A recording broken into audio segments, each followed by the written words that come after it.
না, যারা 21 সালে এসছে, 20 সালে বিজেপিতে এসছে না, তারা বিজেপি বুঝতে পারবে না।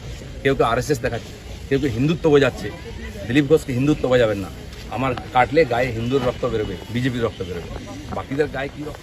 কে বড় বড় কথা কারা বলছে? যারা মমতা ব্যানার্জি আঁচলের তলায় থেকে নেতা হয়েছে। আরো বড় বড় কথা বলছে, অনেকে চরিত্রের কথা বলছে, যারা কালীঘাটের উচ্ছিষ্ট খেয়ে জীবন কাটিয়েছে, আজকে বিজেপির উচ্ছিষ্ট খেয়ে বেঁচে আছে, তারা দিলীপ ঘোষকে ক্যারেক্টার সার্টিফিকেট দিচ্ছে। যারা 4টে বিয়ে করে 14টা গার্লফ্রেন্ড রাখে, রাত্রের জীবন একরকম, দিনের জীবন একরকম, তারা দিলীপ ঘোষকে ত্যাগী ভোগী বলছে। আহাম্মক, রাস্তায় দাঁড়িয়ে বলো লোকে কি বলবে? দিলীপ ঘোষ আজকেও রাস্তায় দাঁড়িয়ে আছে, কালো দাঁড়িয়েছিল, আগামী দিনেও থাকবে। মানুষ জানে দিলীপ ঘোষ কি করেছে, দিলীপ ঘোষ কি। আমার মন আর মুখ এক। আমি পর্দার আড়ালে কথা বলি না, কোনো নেতার সঙ্গে বন্ধ ঘরে মিশি না, আমি সে যেই নেতা হোক। আমি চৌরাস্তায় দাঁড়িয়ে কথা বলি, ক্যামেরার সামনে কথা বলি। এটা দিলীপ ঘোষ।